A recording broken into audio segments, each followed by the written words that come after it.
हरियाणा सरकार ने गुरु रविदास जी महाराज के 650वें प्रकाश पर्व को भव्य रूप में मनाने की तैयारी शुरू कर दी है। इसके लिए गुरु रविदास समरसता अभियान के तहत 105 सदस्यीय स्टेट लेवल कमेटी का भी गठन किया गया है और इस कमेटी में हरियाणा के कैबिनेट मंत्री कृषि मंत्री श्याम सिंह राणा को भी शामिल किया गया है। इस आयोजन और सरकार की तैयारियों को लेकर श्याम सिंह राणा ने खबर अभी तक के पॉलिटिकल एडिटर अनिल मोर से खास बातचीत की। क्या कुछ उन्होंने बताया वो भी सुनते हैं।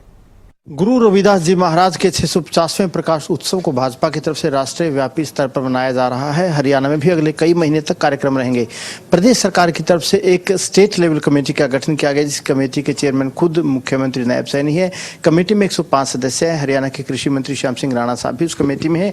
कमेटी की आज बैठक रहने वाली है। सर, जो गुरु रविदास जी का 650वां प्रकाश उत्सव है उसको बड़े स्तर पर इस बार मनाया जा रहा है। देशव्यापी कार्यक्रम रहेंगे। अगर हरियाणा की बात करें, अगले कई महीने तक 20 फरवरी तक ये कार्यक्रम रहेंगे। क्या कार्यक्रम रहेंगे, क्या कार्यक्रमों की रूपरेखा है? देखिए, कार्यक्रम तो के लिए बैठक आज है।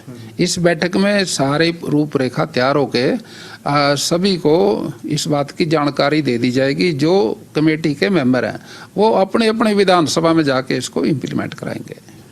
इन कार्यक्रमों के तहत सर जो संतों से संपर्क साधने का काम किया जाएगा, छात्रावासों में भी आप लोग जाएंगे, कलश यात्राएं भी निकाली जाएगी प्रदेश भर में। देखिए, संतों से संपर्क साधना की बात नहीं है, संतों की विचारधारा से संपर्क साधा जाएगा और जो उनके विचार हैं वो इस देश के लिए नहीं, विश्व के लिए ही हैं, सारे संसार के लिए है कि आदमी प्रसन्न रहे, प्रसन्नचित्त रहे और अपना जीवन ठीक से व्यतीत करे। क्योंकि संतों का संदेश जो है भारतवर्ष के अंदर, हमारे देश में कहा जाता है भी ये भारतवर्ष जो है संतों का है, फकीरों का है। क्यों गया है?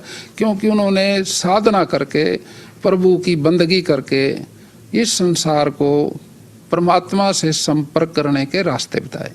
और संत रविदास महाराज जी ने तो इतनी साधारण तौर से इतनी उन्होंने ध्यान दिया जिससे प्रभु के दर्शन हुए और लोगों को भी उस रास्ते पे लेके गए। रविदास जी ने सद्भाव का संदेश दिया, समरसता का एक संदेश लोगों को देने का काम किया।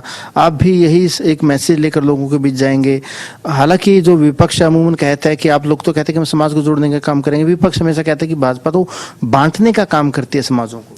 देखिए अभी इस बात को अगर बारीकी से देखें ना, जो आप कह रहे हैं भाई विपक्ष वाले आरोप लगाते रहते हैं, बांटने का काम करते हैं। धर्म कभी तोड़ता नहीं, धर्म हमेशा जोड़ता है। साइंस तो तोड़ती है क्योंकि वो एटम तक ले जाती है। साइंस का तो काम है तोड़ना और धर्म का काम है जोड़ना। तो संत रविदास महाराज ने जी तो समाज को जोड़ा है और 36 बरादरी के लोग उनके न्यायी हुए। उदाहरण के तौर से अगर आप कहें, मीराबाई श्री कृष्ण जी की भगत थी और मीराबाई राणा सांगा के परिवार के एक वधू थी और वो अपनी भक्ति करती थी। लेकिन वो परिवार भी बनारस जब गया तो रविदास जी महाराज के उन्होंने वहाँ सत्संग सुना, उससे प्रभावित हुए, उनको अपने राज में बुलाने का निमंत्रण दिया। चित्तौड़ में बुलाया और चित्तौड़ में जब बुलाया तो उस समय सारा परिवार उसकी भक्ति में रम गया। और वहाँ पर पादुका का स्थान भी है और छतरी भी बनी हुई है उस टाइम की।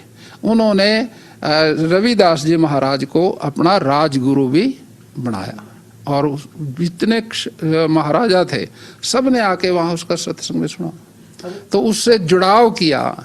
धर्म कभी तोड़ता नहीं, ये जोड़ता है। इन कार्यक्रमों के जरिए सर आप जो दलित वर्ग है वहाँ तक जाने का काम करेंगे। फरवरी तक के कार्यक्रम है, उसके आसपास पंजाब में चुनाव भी होने हैं, तो कहीं कोई एक बड़ा राजनीतिक लाभ लेने के मकसद से इतने लंबे कार्यक्रम रखे हैं? देखिए, आप जो संदेश है परमात्मा को जोड़ने वाला, उसको आप वर्गों में नहीं बांट सकते, दलित में, बीसी में, जनरल में, ऐसा नहीं है। ये संत तो सबके सारे समाज के होते हैं। इनके अनुयायी कितने हैं? सभी समाज के हैं, कोई ऐसा तो नहीं है।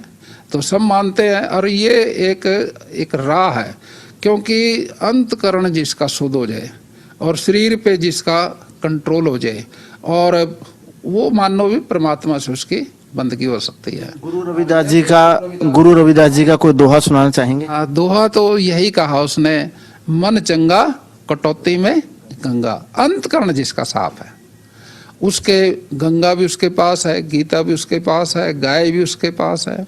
अगर अंतकरण शुद्ध हो जाता है तो उसको सब कुछ मिल जाता है और आनंद की प्राप्ति होती है। आनंद कहीं बाहर मार्केट में मोल नहीं मिलता, ये अंदर से पैदा होता है। आनंद की एक किरण हजारों लाखों कष्टों को दूर कर सकती है।